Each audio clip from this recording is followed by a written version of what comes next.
All right, we'll go ahead and get started. As I mentioned, we're going to be talking about employee handbooks today.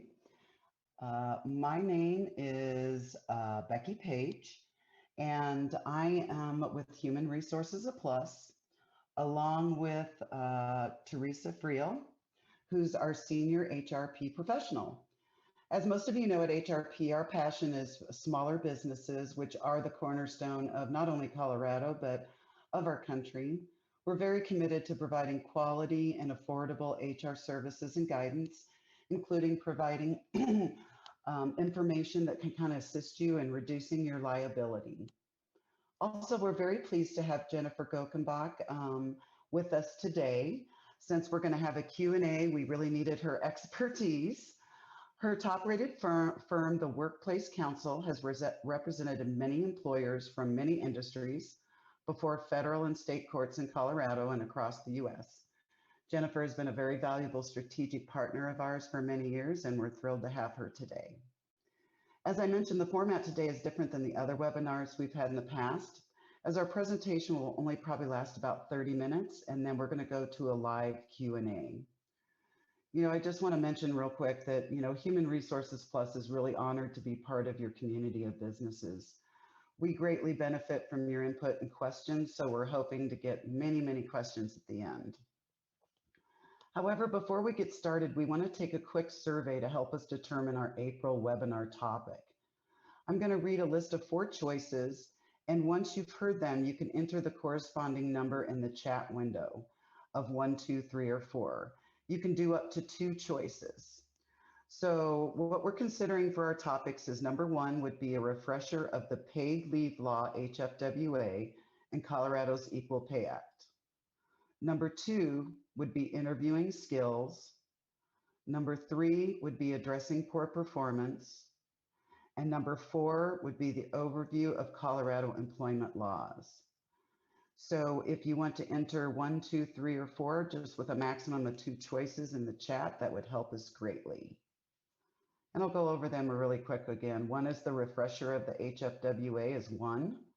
Number 2 is interviewing skills. Number 3 is addressing poor performance. And number 4 is the overview of Colorado employment laws.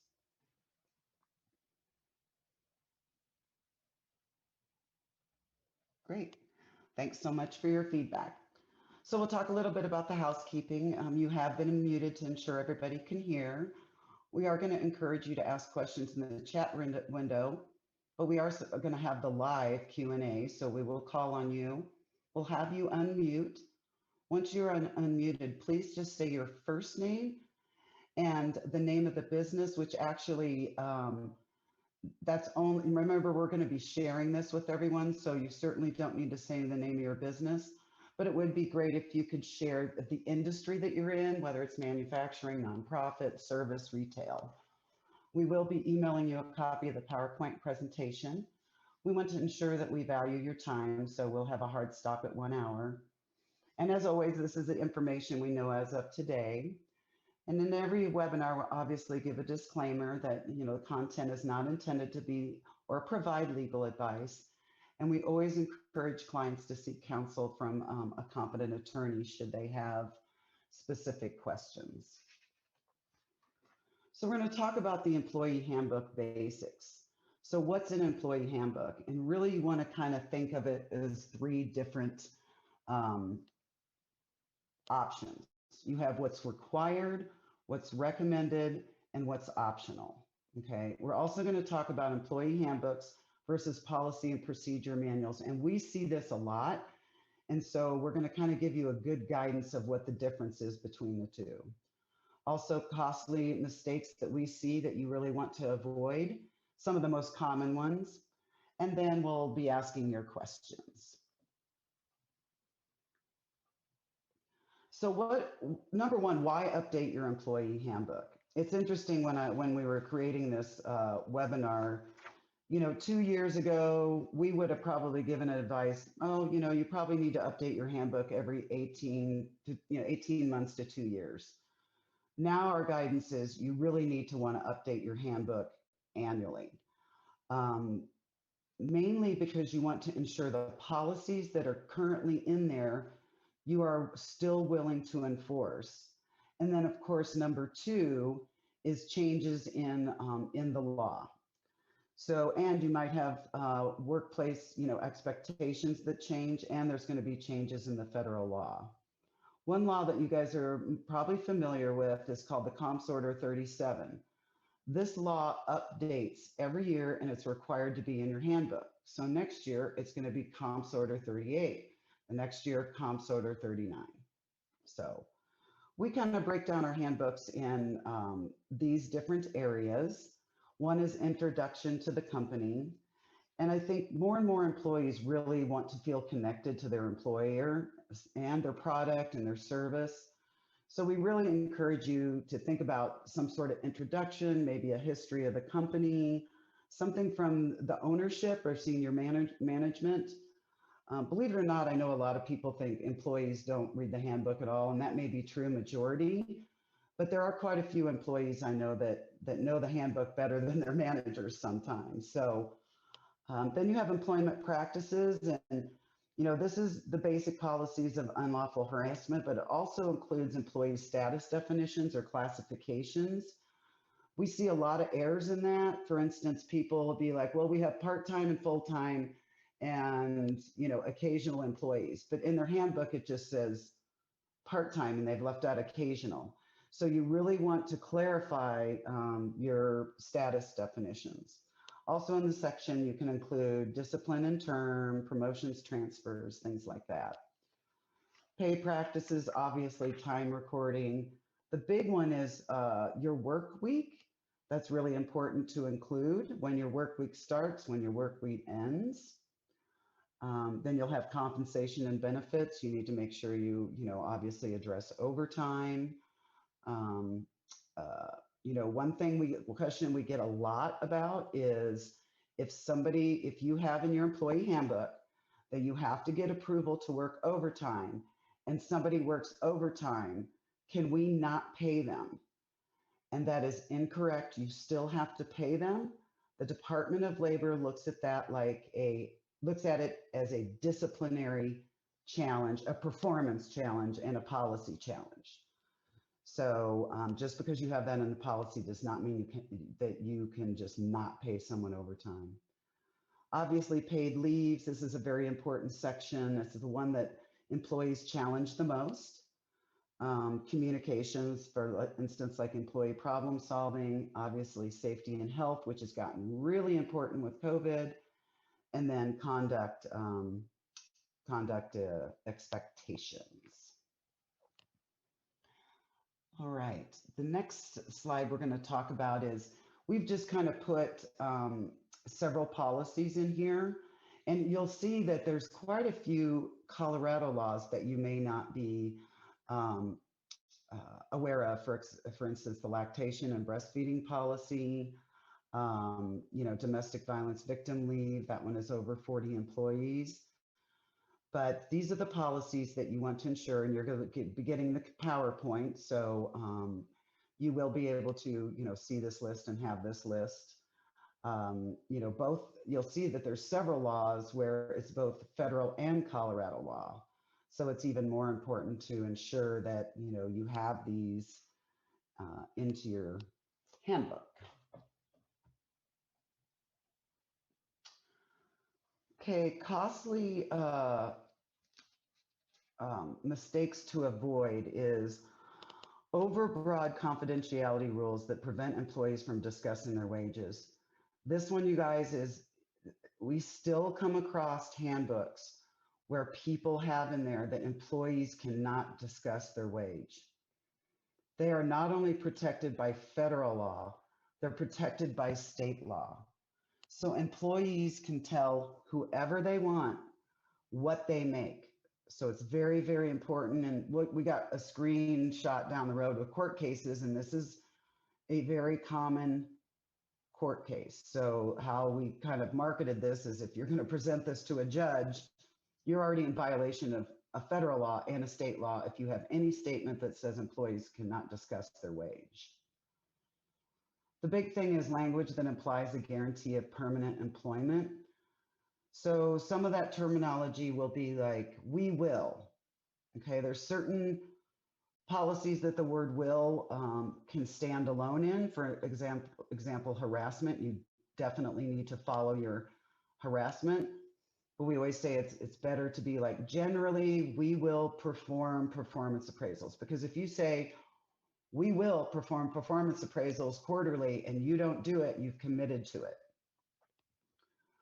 Another thing that we get is, for sure, the at-will disclaimer and a handbook acknowledgement. A handbook acknowledgement goes a long way should you be challenged, in an unemployment, in, Department of Labor, things like that. So you want to make sure you have the at-will disclaimer and the handbook acknowledgement that they did receive it. We get a lot of questions on the probationary period. Everybody's like, can we have a probationary period? There's different views on that. We don't recommend a probationary period. Some people rename it to training or orientation, but the word probationary tends to lend that once they've passed that 30 days, 90 days, whatever it is, that it kind of moves into guaranteed employment. It's kind of the mindset of, 10-year type thing. So you don't want to allude to the fact that you have a probationary period. Plus, if you say, okay, you're on probation for 90 days, you need to do this, this, and this. What if they, start breaking the attendance policy immediately within 30 days? You don't want to have to wait out the 90 days in order to perform some sort of disciplinary action. So, and then the right to due process. One big thing is overly restricted disciplinary policies. So we will, kind of talk about a little bit more about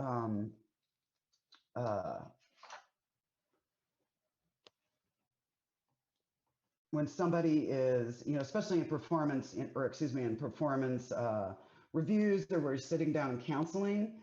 A lot of people will say, okay, we have a policy that's step 1, step 2, step 3. You want to be very, very careful, because once again, that narrows you into a window of following that exact example. And as we know, dealing with employees, we always have unique cases that kind of come up.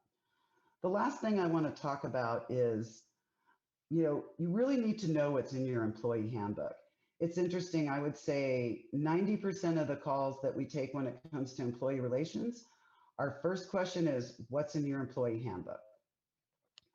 A trend that we've been seeing is that managers don't seem to be utilizing this tool to the ability that they could be. So when they get a question from an employee, the first place they should go to, and you should kind of train them, the first place that they need to go to is an employee handbook. Great. And why do I feel like I missed a slide? Okay. All right, social media policy. This is always going to be a hot item. You really want to reassure that you have an appropriate social media policy that does not infringe upon their rights.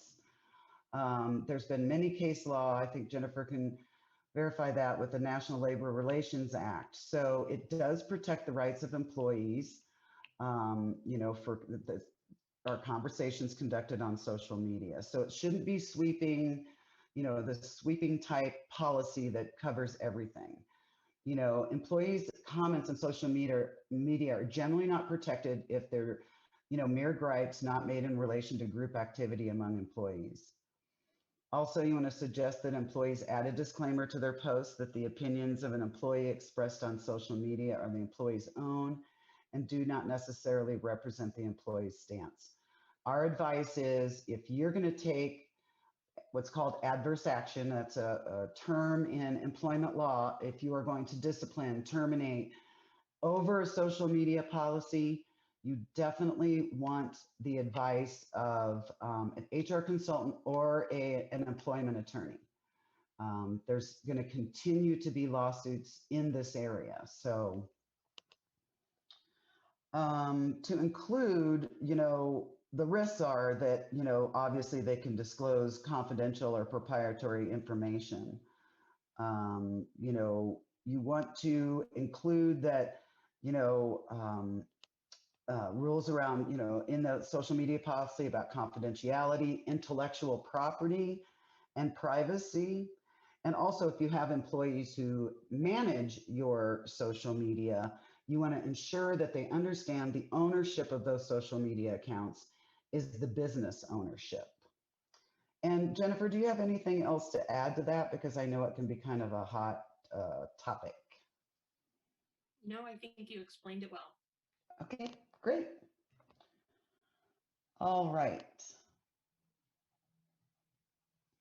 Progressive discipline, kind of how we talked about, is you want to list the types of conduct that result in employee disciplinary and potential penalties for infractions, up to and including termination.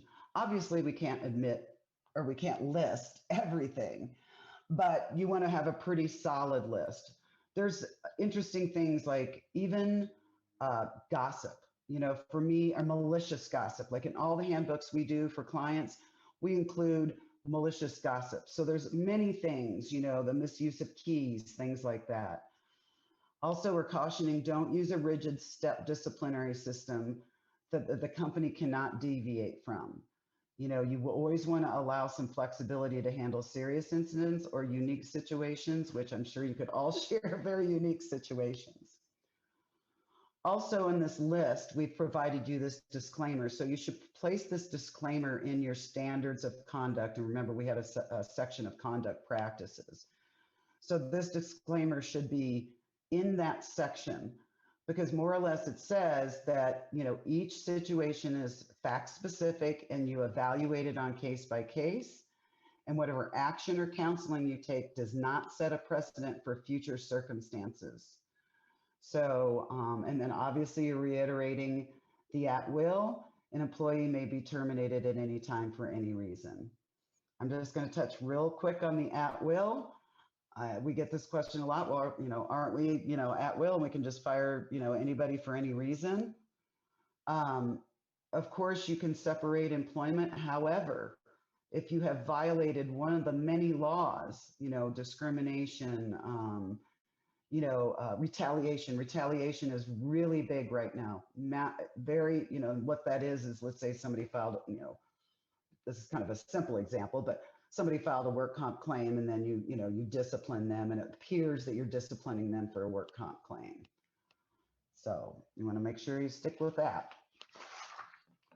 All right, another one that's that everybody really needs to consider is if you have anybody that works remote, and that's even, it may not be consistent, but every once in a while they work from home. So now you need to have a remote work policy. How are they going to record and report all their time? Hopefully a lot of people already have automatic time clock systems that they can do it the same. Prohibit off the clock work. This is really important. With the comps order 37, they have a definition of time worked. And they have, and I won't go into it, but if an employee outside of work hours does some work that benefits the company for over 1 minute, they need to be compensated for that time. So if we think about that, think about the text you send your hourly employees, the emails you send your hourly employees off the clock. This is going to get more, I'm assuming, and I'm thinking this just because of this particular law, that both federally and state, and there has been some federal laws introduced where any hourly person that works off the clock, and that's checking an email, checking a text, will have to, may have to be compensated. For right now, the comps order says 1 minute. So does a text take over 1 minute? Usually not. But we strongly encourage you to really limit any type of work activity for hourly or salary non-exempt employees off the clock. Once again, you want to kind of reiterate the require for pre-approval for overtime. I don't know if anybody's seen the studies, but if you do have remote, it's interesting that people are working, I think 3 to 5 more hours a week. now that they're remote. So you want to make sure that they understand if they need to work overtime, that they get pre-approval for that. A lot of things we've seen, all the funny, memes and videos. It's really clear to give the expectation of, maintaining a productive and safe and remote workspace. Also, how they're communicating. For instance, a lot of trainings, meetings. Do you want their, videos on? Do you want their videos off? What's the expectation? Can they eat? Can they not eat? Not that you need to drill down into that much detail. Your environment and culture may be like, that's okay, I don't care, but you really want to make sure you kind of focus on that. And the last one we're going to kind of talk about is employee handbook versus policy and procedure. And a lot of times we'll get an employee handbook and it has a lot of sections that look more like policies and procedures. So the employee handbook you just want to think of as general, okay? And remember, the employees are the intended audience. You want it to be simple, straightforward layout, and it's very high level information on company related policies. Now, the policy and procedure, SOP, whatever you want to call it, is a reference tool for employees, managers, supervisors. It's more detailed and comprehensive text, and it includes the steps and forms needed to complete the process. For instance, setting up an email signature, those kind of things. So since you want to, like I said, you don't want to have to continually update your handbook if you change a policy or procedure, which can happen quite often as companies, grow, adjust.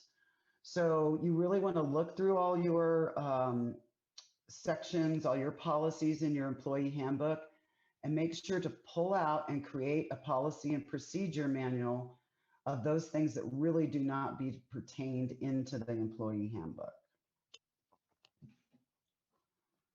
All right.